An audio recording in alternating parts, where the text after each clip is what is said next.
नगर निकाय और नगर निगम के जो सदस्य होते थे वो महापौर चुनते थे, और महापौर जो थे वो समिति के सदस्यों को चुनते थे। जो एग्जाम होते हैं वो आएंगे, और इसमें क्यों ये संशोधन किया गया है? उसमें बहाली में एक समानता लाने के लिए उनमें जो भी गैर तकनीकी पदों पे जो नियुक्ति होगी वो बीएसएससी के माध्यम से होगी। ओरमा ग्रुप, जो सोचता है वो करता है। आपके अपने सपनों का आशियाना।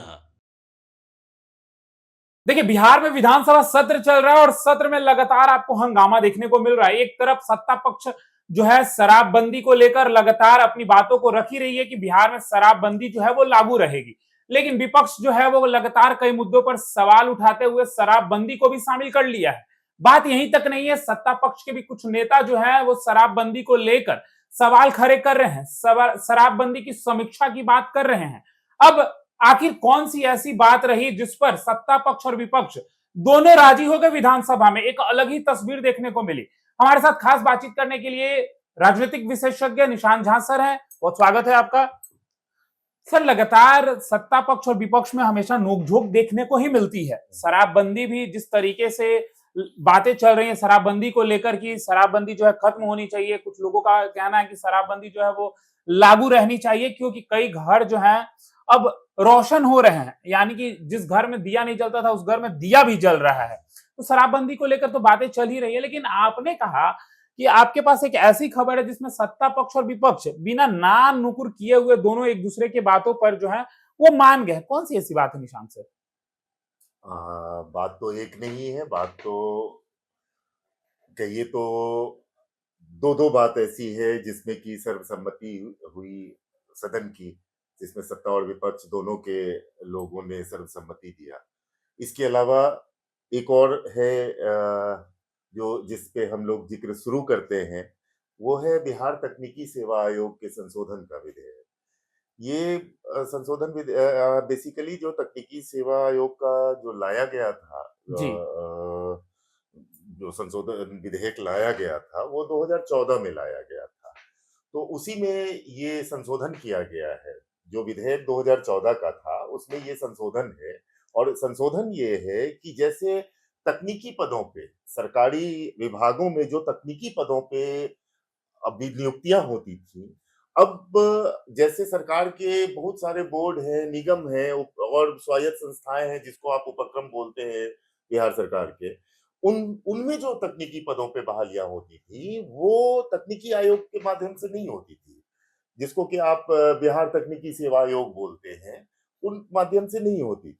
लेकिन अभी जो ये संशोधन किया गया है, ये धारा 8 में संशोधन है, और इसके अनुसार अब ये है कि जितने भी बोर्ड हैं, निगम हैं, विभाग हैं, उपक्रम हैं, कोई भी जो सरकार से जुड़ा हुआ जो संस्था है, उसमें अगर कोई भी तकनीकी पद पे बहाली होगी तो वो बीटीएससी यानी Bihar technical service commission, Bihar तकनीकी सेवा आयोग के माध्यम से ही होगी। और इसके साथ साथ ही जो तकनीकी पद नहीं होती है, जैसे कि जो गैर तकनीकी पद होते हैं, उन पदों के लिए जो बीएसएससी है, बिहार स्टाफ सिलेक्शन कमीशन इसको बोलते हैं, जिसको कि आप बिहार कर्मचारी चयन आयोग बोलते हैं।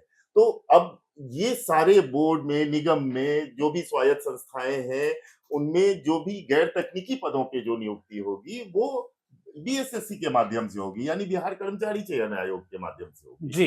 तो ये जो संशोधन विधेयक लाया गया, इसमें कमोबेश सबों की सहमति हुई और ये विधेयक काफी अच्छे ढंग से सदन में पास किया गया, जो कि कल विधानसभा से निकला और आज विधान परिषद से पारित होके जी।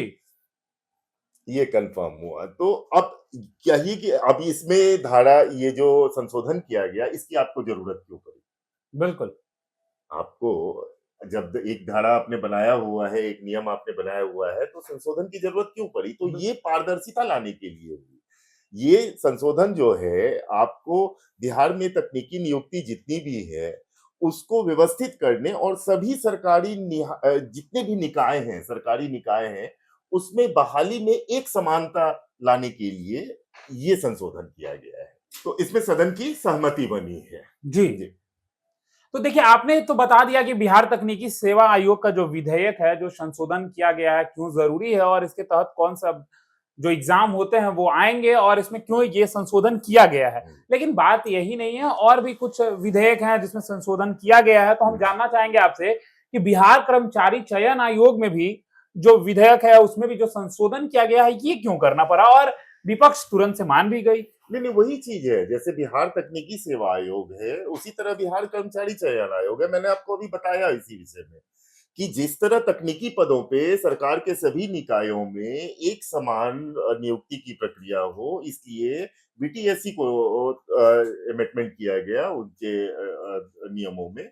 उसी तरह से बीएसएससी का भी ये हो गया कि उनका नियम है कि अब जैसे पहले विभागों में बहाली होती थी तो बिहार गैर तकनीकी पदों पे तो वो बिहार कर्मचारी चयन आयोग के माध्यम से होती थी, लेकिन अब जो हो रहा है, अब जो होने वाला है, माफ कीजिएगा, अब जो होगा उसमें बिहार सरकार के सभी उपक्रम, बोर्ड, निगम, निकाय, जो भी आपका ये स्वायत्त संस्थाएं होती हैं, उसमें जो भी गैर तकनीकी पदों पे बहाली होगी वो बिहार कर्मचारी चयन आयोग के माध्यम से होगी।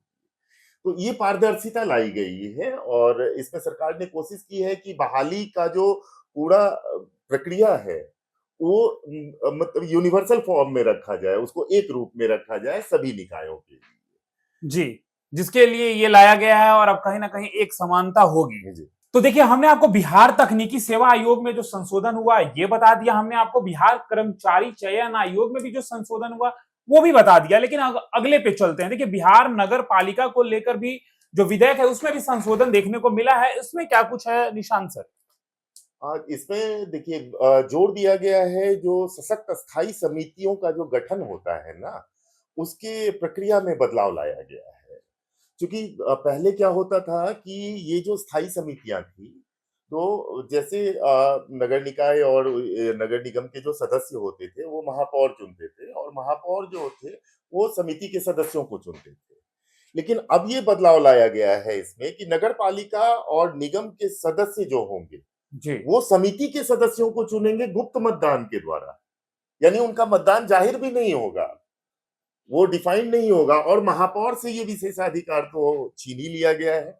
ये अब बेसिकली इसमें लोकतंत्र को मजबूत किया गया है नगर निकाय और नगर निगम में। इसके साथ साथ एक अहम चीज जो है जो बोला गया या बताया गया इस विषय पे कि स्थायी समितियों की जो बैठकें होती हैं उसके पदेन सदस्य होते हैं विधान पार्षद महोदय, माननीय विधान सभा के जो सदस्य होते हैं वो दोनों जो उस क्षेत्र से होते हैं। तो ये एक बदलाव लाया गया है कि विधानमंडल का जो सत्र चलेगा उस समय में ये जो मीटिंग्स होते हैं, ये जो बैठकें होती हैं स्थायी समितियों की, वो नहीं ऑर्गेनाइज की जाएंगी या आहूत की जाएंगी। और आप इस चीज को मतलब आप समझिए कि जो स्थायी समिति है इसको सशक्त करने की कोशिश की है सरकार ने। ये नगर पालिका संशोधन विधेयक का तो हमारे अनुसार से यही है इनका जिस्ट कि बेसिकली जो पहले संघीय ढांचे के अनुसार होता था कि महापौर चुन लिया गया और महापौर अपनी समिति चुन लेते थे, तो अब ये ना हो कि जो सदस्य महापौर चुनेंगे वही सदस्य जो समिति के सदस्य होंगे, समिति के सदस्य को का चयन वही करेंगे और तभी समितियों का गठन होगा। यानी कि बिहार नगर पालिका में जो संशोधन हुआ है उसमें यही बातें रखी गई हैं कि जो मीटिंग ऑर्गेनाइज्ड हुआ करता था अब वो विधानमंडल में नहीं हुआ करेगा। विधानमंडल सत्र के दौरान वो मीटिंग्स नहीं हुआ करेंगी और आप जैसे मैंने आपको पहले बताया कि जो समिति के सदस्य होते हैं, आप प्रक्रिया समझिए, नगर निकाय की प्रक्रिया होती है कि अब आप जो वार्ड काउंसलर या जो भी निगम के सदस्य चुन के जाते हैं वो एक महापौर चुनते हैं, अपना मुखिया चुनते हैं और उनका ये रोल होता था कि वो अपने समिति के सदस्यों का चयन करते थे। अब ये चीज ठीक उलट हो गया है, जिनके द्वारा महापौर का चयन होगा उन्हीं के द्वारा स्थायी समिति के सदस्यों का भी चयन होगा। सिर्फ उसमें पदेन सदस्य विधायक माननीय और विधान पार्षद माननीय होंगे, माननीय विधायक और माननीय विधान पार्षद की उसमें पदेन सदस्यता होती है। अच्छा, चलिए, तो आपने तो बिहार नगर पालिका को भी लेकर जो संशोधन किया गया है सर वो आपने बता दिया। बिहार सिविल न्यायालय विधेयक को भी लेकर खूब चर्चाएं हो रही है, इसमें क्या कुछ विशेष रहा है निशांत सर? ये तो एक ऐसी विधेयक लाई गई कि ये हमारे अनुसार तो जो हमने सदन की कार्यवाही देखी या महसूस की तो उसमें 24 मिनट लगा होगा कुल इस विधेयक को पारित होने में। और इसका मतलब था कि ये विधेयक सर्वसम्मति से और तुरंत में एक्सेप्टेंस का यही मतलब था कि आज के समय की मांग थी ये विधेयक। असल में है क्या कि ये 1887 का एक बंगाल, आगरा, असम का सिविल कोड अधिनियम था जिस समय बिहार, बंगाल एक हुआ करता था आजादी के पहले के समय का। तो वो सिविल कोड नियम ही चलता आ रहा था अभी तक। तो उसके कारण क्या हो रहा था कि आप आज के समय में 21वीं सदी में आप जो समकालीन विषमताएं हैं या जो जिस तरह से जो भी चीजें घटित होती हैं या डिजिटल युग है तो बहुत बहुत सी चीजें प्रशासनिक तौर पे डिफाइंड हो रही हैं। तो ये बेसिकली इस चीज को आज के समय में न्यायिक प्रक्रिया को ढालने के लिए लाया गया है। बिल्कुल। इस एमिटमेंट का यही अर्थ है कि जो हम आज 21वीं सदी में जी रहे हैं तो हम समय के अनुसार न्यायिक प्रक्रिया को भी पब्लिक के बीच में लेके जाए, जिसमें कि आप समझिए कि तो ये जो अमेंडमेंट है बिहार सिविल न्यायालय विधेयक 2026 ये कानून को आज के समय में आज के समकालीन जिस तरह से प्रशासनिक और न्यायिक पारदर्शिता की जरूरत है या उसको फिर से एक बारी रीऑर्गेनाइज करने की जरूरत है तो उसके तहत इसको बहुत ही महत्वपूर्ण माना गया है। तो देखिए, विधानसभा में जहां सत्ता पक्ष और विपक्ष में नोकझोंक देखने को मिलती है, लेकिन हमने आपको 4 विधेयक ऐसी है जिस पर सत्ता पक्ष और विपक्ष एक साथ खड़े हुए हैं और इस पर सर्वसहमति बनी। अब देखना दिलचस्प होगा कि आने वाले समय में जो 2 दिन का विधानसभा सत्र बचा है, इसमें क्या कुछ खास होता है, क्योंकि लगातार विधानसभा में आपको नोकझोंक देखने को मिलती है। ये बहुत कम ही समय होता है जिसमें सभी की सर्वसहमति रहती है। फिलहाल इस खबर में इतना ही। बने रहिए भारत लाइव के साथ। धन्यवाद।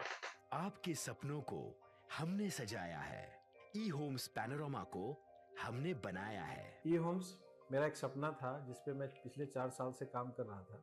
हमने जो बनाया है वो सबने है माना। ई होम्स पैनोरमा में हो आपका भी आशियाना। और फाइनली हमने 2021 में इस प्रोजेक्ट को लॉन्च किया। बहुत लोग अप्रिशिएट कर रहे हैं कि पूर्णिया जैसे शहर में बिहार के, एक तो बिहार की बात करें उसमें भी पूर्णिया जैसे छोटे जगह में इस तरह का लाइफस्टाइल देना, ये सुन के हम लोगों को बहुत अच्छा लगता है। ई होम्स में हमने कुछ और भी किया है, जैसे हम जिस जगह में रह रहे हैं हमारे फैमिली सिक्योर हो, उनको सिक्योरिटी का ध्यान में रखा है। आपकी सुविधा और सुरक्षा आपके लिए खास है, ये आपका विश्वास है। इसमें आर्टिफिशियल इंटेलिजेंस का 7 लेयर सिक्योरिटी का हमने इस्तेमाल किया है। लस ग्रीन कैंपस को बनाया है। यदि हमारा बाउंड्री वाल है तो वो वर्टिकल गार्डन है। ये जितनी भी फैसिलिटी होता है एक इंटरनेशनल टाउनशिप में ई होम्स है, ये हम लोग विश्वास नहीं कर पा रहे हैं। जो भी हमारे मित्र दोस्त या जो भी हमारे बाहर के बाहर आते हैं तो हम लोगों को बहुत अच्छा सुनने को मिलता है और बहुत अच्छा क्रेडिट मिल रहा है। वो सारा हमने सिर्फ एक बिल्डिंग नहीं बनाया, हमें एक बहुत अच्छा लाइफस्टाइल दिया ई होम्स में, और मेरा एक सपना था जिसको मैं आज फुलफिल होते हुए देख पा रहा हूँ। ये आपका आवास है। ई होम्स पैनोरमा में अब आपका निवास है। E homes panorama, luxurious lifestyle redefined.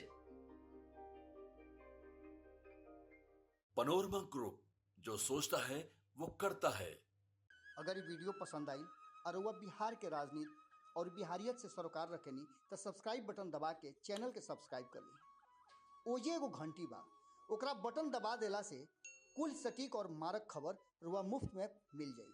अगर रुआ पत्रकारिता के हमनी के नया प्रयोग में सहयोग कर चाहतानी तो ज्वाइन बटन दबा दी।